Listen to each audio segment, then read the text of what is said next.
जय हिंद साथियों, मैं आशुतोष आपका स्वागत करता हूं। हिंदी स्टेनो 90 पर 90 वर्ड प्रति मिनट डिक्टेशन स्टार्ट होगी 5 सेकंड बाद। स्टार्ट।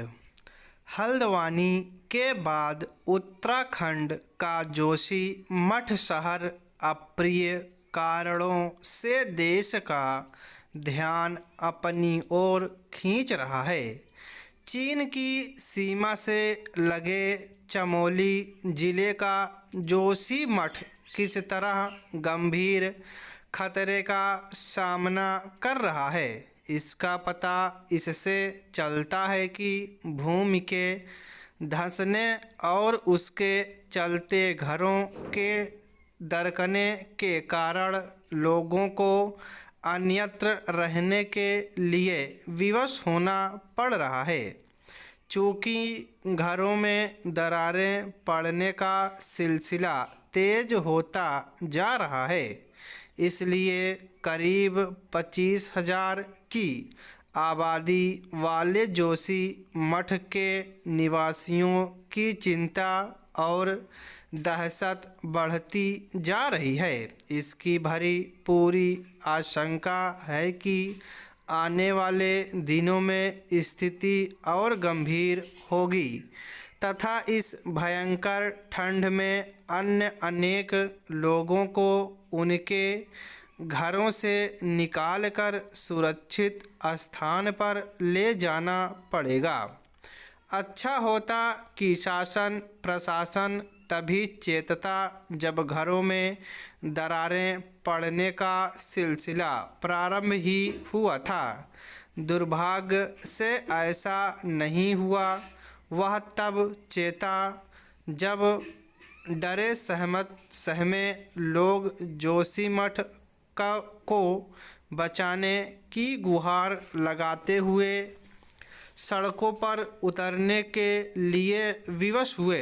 नाजुक भूगर्भीय क्षेत्र में बसा जोशीमठ जिस आसन्न खतरे का सामना कर रहा है, उसका एक कारण उन चेतावनियों की अनदेखी भी है जो बहुत पहले दी गई थी। इससे संतुष्ट नहीं हुआ जा सकता कि 8 सदस्यीय विशेषज्ञ समिति जोशीमठ शहर का निरीक्षण कर रही है, क्योंकि यह काम बहुत पहले किया जाना चाहिए था।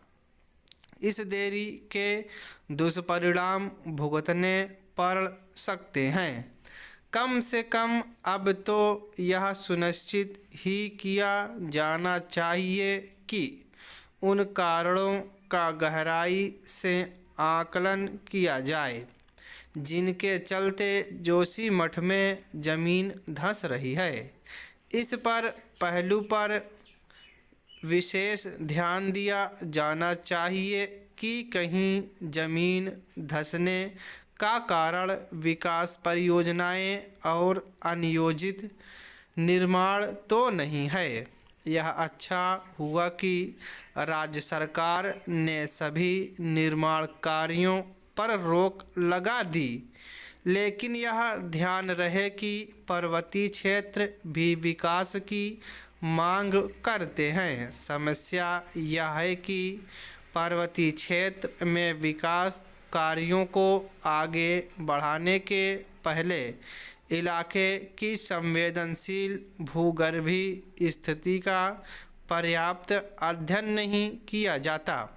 यदि पर्वतीय क्षेत्रों में संभावित खतरों की अनदेखी की जाएगी तो वैसे ही खतरे का सामना अन्य अनेक पहाड़ी इलाकों को भी करना पड़ सकता है, जैसा जोशीमठ को करना पड़ रहा है। जो भी हो, फिलहाल प्रभावितों को राहत देने के अतिरिक्त बिजली परियोजनाओं के साथ साथ 4 धाम परियोजना के भी भूगर्भीय प्रभाव का विस्तार से अध्ययन किया जाना समय की मांग है। जोशीमठ में जो कुछ हो रहा है उससे देश के अन्य पर्वतीय इलाकों को भी सावधान हो जाना चाहिए, क्योंकि जिन कारणों से इस शहर के लिए खतरा पैदा हुआ वे कारण अन्यत्र भी हो सकते हैं। स्टॉप।